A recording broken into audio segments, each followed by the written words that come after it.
Students, अब हम एक नई और बहुत इंपॉर्टेंट बॉडी प्रोसेस शुरू करने जा रहे हैं, ह्यूमन एक्सक्रीटरी सिस्टम। चलिए इसे सिंपल लेक्चर स्टाइल में समझते हैं। एक्सक्रीशन का मतलब है शरीर से वेस्ट सब्सटेंसेस को बाहर निकालना।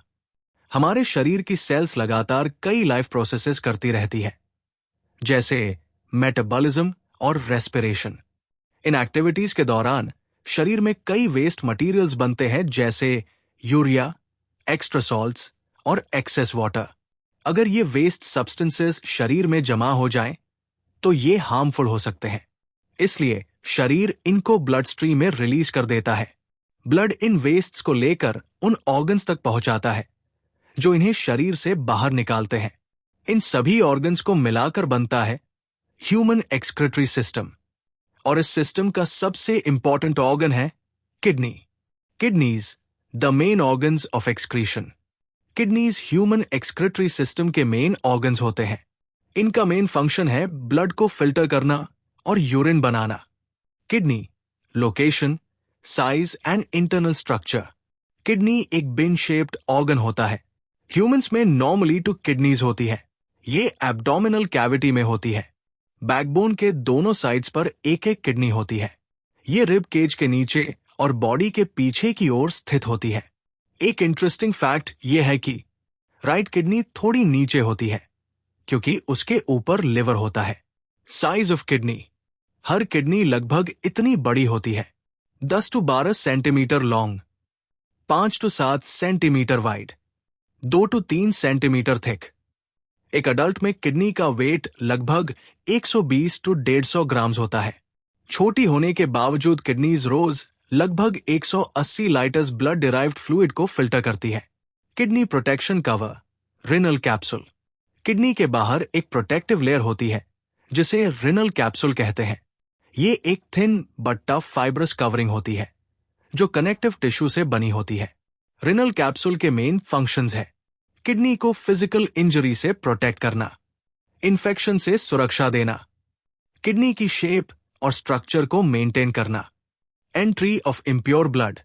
वेस्ट प्रोडक्ट्स वाला इम्प्योर ब्लड किडनी में एक ब्लड वेसल के माध्यम से प्रवेश करता है, जिसे रिनल आर्टरी कहते हैं। किडनी के अंदर ब्लड को फिल्टर किया जाता है। इस फिल्ट्रेशन प्रोसेस में यूजफुल सब्सटेंसेस फिर से ब्लड में रिएब्सॉर्ब हो जाते हैं, जबकि वेस्ट मटेरियल्स और एक्सेस वाटर अलग होकर यूरिन बनाते हैं। Exit of waste, urine pathway. Kidney में बनने वाला यूरिन एक पतली ट्यूब में जाता है, जिसे यूरेटर कहते हैं। हर किडनी से एक यूरेटर जुड़ा होता है। यूरेटर यूरिन को यूरिनरी ब्लैडर तक ले जाता है। यूरिनरी ब्लैडर में यूरिन टेम्परेरीली स्टोर रहता है। जब ब्लैडर भर जाता है, तब यूरिन यूरेथ्रा के माध्यम से बॉडी से बाहर निकल जाता है। Exit of pure blood. Filtration के बाद प्यूरिफाइड ब्लड किडनी से बाहर निकलता है। ये एक ब्लड वेसल के द्वारा बाहर जाता है, जिसे रिनल वेन कहते हैं। रिनल वेन इस प्यूरिफाइड ब्लड को वापस बॉडी सर्कुलेशन में भेज देती है। स्टूडेंट्स, अब हम किडनी के इंटरनल वर्किंग प्रोसेस को स्टेप बाय स्टेप समझेंगे।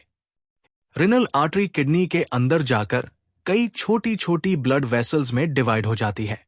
ये वेसल्स किडनी के आउटर रीजन यानी रिनल कॉर्टेक्स तक फैल जाती है। यहीं से शुरू होती है ब्लड फिल्ट्रेशन की process. Filtration, blood cleaning begins. Renal cortex kidney का आउटर रीजन होता है, जो रिनल कैप्सूल के ठीक नीचे स्थित होता है। इस रीजन में मौजूद होते हैं लाखों माइक्रोस्कोपिक फिल्टरिंग यूनिट्स, जिन्हें नेफ्रॉन्स कहते हैं। हर किडनी में मिलियंस ऑफ नेफ्रॉन्स होते हैं। यही नेफ्रॉन्स ब्लड को फिल्टर करने का मेन काम करते हैं। फिल्ट्रेशन के दौरान यूरिया, एक्सेस वाटर, सॉल्ट्स और अदर स्मॉल मॉलिक्यूल्स ब्लड से निकलकर नेफ्रॉन में चले जाते हैं। लेकिन शरीर की जरूरी चीजें जैसे ग्लूकोज, अमीनो एसिड्स और अधिकतर वाटर या तो ब्लड में ही रह जाती है या बाद में रिएब्सॉर्ब कर ली जाती है। फिल्ट्रेशन के बाद जो लिक्विड बनता है उसे फिल्ट्रेट कहते हैं। ये यूरिन फॉर्मेशन का फर्स्ट स्टेज होता है। Transportation of impure and pure blood. Renal cortex से किडनी के अंदर की ओर कुछ स्ट्रक्चर्स बढ़ते हैं, जिन्हें रिनल कॉलम्स कहा जाता है। ये कॉर्टिकल टिश्यू के इनवर्ट प्रोजेक्शंस होते हैं। ये रिनल पिरामिड्स के बीच स्थित होते हैं। रिनल कॉलम्स के अंदर इंपॉर्टेंट ब्लड वेसल्स होते हैं, जैसे इंटरलोबार आर्टरीज, इंटरलोबार वेन्स। इनका काम है इम्प्योर ब्लड को किडनी के डीपर पार्ट्स तक ले जाना और फिल्ट्रेशन के बाद प्यूरिफाइड ब्लड को वापस रिनल वेन की ओर भेजना। इस प्रकार रिनल कॉलम्स ब्लड सर्कुलेशन के पाथवेज का काम करते हैं। साथ ही ये किडनी के अंदर रिनल पिरामिड्स को स्ट्रक्चरल सपोर्ट भी देते हैं, reabsorption and urine formation. Kidney के अंदर का इनर रीजन रिनल मेडुला कहलाता है। मेडुला में कई कोन शेप्ड स्ट्रक्चर्स होते हैं जिन्हें रिनल पिरामिड्स कहते हैं। हर पिरामिड के दो भाग होते हैं, ब्रॉड बेस जो कॉर्टेक्स की ओर होता है, नैरो टिप जिसे रिनल पैपिला कहते हैं। यहीं पर फिल्ट्रेट की फर्दर प्रोसेसिंग होती है। इस स्टेज में एडिशनल वाटर और यूजफुल सब्सटेंसेस फिर से ब्लड में रिएब्सॉर्ब कर लिए जाते हैं। जो फ्लूइड बचता है वो धीरे धीरे यूरिन में बदल जाता है। रिनल पिरामिड्स में बनने वाला यूरिन सबसे पहले रिनल पैपिला से निकलता है। इसके बाद ये कप शेप्ड स्ट्रक्चर्स में जाता है जिन्हें माइनर कैलिसेस कहते हैं। कई माइनर कैलिसेस मिलकर बनाते हैं major calyces. Major calyces urine को कलेक्ट करके किडनी के सेंटर की ओर भेजते हैं।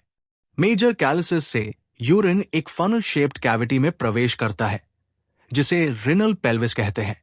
रिनल पेल्विस का काम है यूरिन को कलेक्ट करना और उसे आगे भेजना।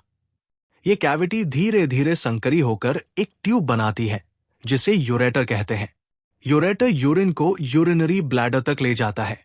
ब्लैडर में यूरिन टेम्पररीली स्टोर रहता है और बाद में यूरेथ्रा के माध्यम से बॉडी से बाहर निकल जाता है। स्टूडेंट्स, अब हम किडनी के सबसे इंपॉर्टेंट पार्ट को समझने जा रहे हैं, नेफ्रॉन। नेफ्रॉन वही माइक्रोस्कोपिक यूनिट है जो ब्लड को फिल्टर करके यूरिन बनाता है। इसे समझने के लिए एक मजेदार एग्जाम्पल लेते हैं। सोचिए कि आपकी किडनी एक सुपर एफिशिएंट वाटर पार्क की तरह है जिसमें लाखों छोटे छोटे फिल्ट्रेशन राइड्स लगे हुए हैं। इन राइड्स को ही नेफ्रॉन्स कहते हैं। Glomerular filtration. सबसे पहले ब्लड एक छोटे से टैंगल्ड कैपिलरी नेटवर्क में प्रवेश करता है जिसे ग्लोमरुलस कहते हैं। ब्लड यहां एफरेंट आर्टीरियोल से प्रवेश करता है, बाहर निकलता है एफरेंट आर्टीरियोल से। क्योंकि एंट्रेंस पाइप थोड़ी वाइड होती है और एग्जिट पाइप नैरो, इसलिए यहां हाई प्रेशर बनता है। इस प्रेशर की वजह से वाटर, सॉल्ट्स, ग्लूकोज, यूरिया और अदर वेस्ट्स ब्लड से निकलकर एक कप शेप्ड स्ट्रक्चर में चले जाते हैं जिसे बोमेन्स कैप्सूल कहते हैं। लेकिन ब्लड सेल्स, प्रोटीन्स बहुत बड़े होते हैं, इसलिए वे फिल्टर नहीं होते और ब्लड में ही रह जाते हैं। इस स्टेज के बाद जो लिक्विड बनता है उसे फिल्ट्रेट कहते हैं। ये यूरिन फॉर्मेशन का फर्स्ट स्टेप है। स्टेज 2, द कीपिट station, proximal convoluted tubule, PCT। अब फिल्ट्रेट एक ट्विस्टी ट्यूब में जाता है जिसे प्रॉक्सिमल कॉन्वोल्यूटेड ट्यूब्यूल, PCT कहते हैं। यह पार्ट लाखों टाइनी प्रोजेक्शन से भरा होता है जिन्हें माइक्रोविली कहते हैं। ये माइक्रोविली ऐसे काम करते हैं जैसे छोटे छोटे ग्रीडी हैंड्स जो यूजफुल चीजों को वापस पकड़ लेते हैं। इस स्टेज में ग्लूकोज, अमीनो एसिड्स, विटामिन्स और बहुत सा वाटर और सॉल्ट फिर से ब्लड में रिएब्सॉर्ब कर लिया जाता है। इसके अलावा ये ट्यूब्यूल कुछ एक्स्ट्रा टॉक्सिन्स और वेस्ट्स भी फिल्ट्रेट में जोड़ देता है ताकि बॉडी डिटॉक्स हो सके। Stage 3, the deep dive, loop of Henle. अब फिल्ट्रेट किडनी के डीपर रीजन में जाता है जिसे लूप ऑफ हेनले कहते हैं। ये यू शेप ट्यूब होता है जिसमें 2 पार्ट्स होते हैं, one descending limb, downward path. ये पार्ट सिर्फ वाटर को बाहर जाने देता है लेकिन सॉल्ट को अंदर ही रखता है, to ascending limb, upward path. ये पार्ट सॉल्ट को बाहर भेजता है लेकिन वाटर को बाहर नहीं जाने देता। इस क्लेवर एक्सचेंज की वजह से किडनी के अंदर साल्टी एनवायरनमेंट बनता है। ये सॉल्टनेस फ्यूचर में कॉन्सेंट्रेटेड यूरिन बनाने में मदद करती है।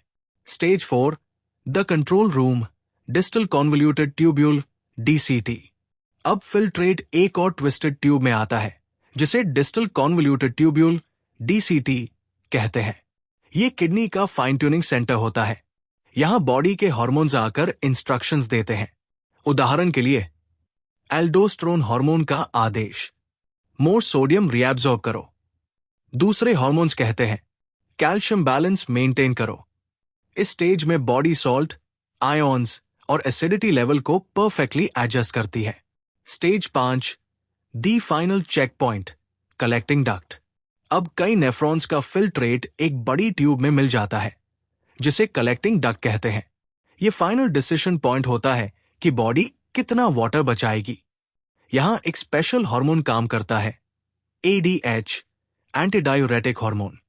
अगर बॉडी डिहाइड्रेटेड है, ADH लेवल हाई होगा, कलेक्टिंग डक्ट ज्यादा वाटर रीएब्सॉर्ब करेगा, यूरिन डार्क और कॉन्सेंट्रेटेड बनेगा।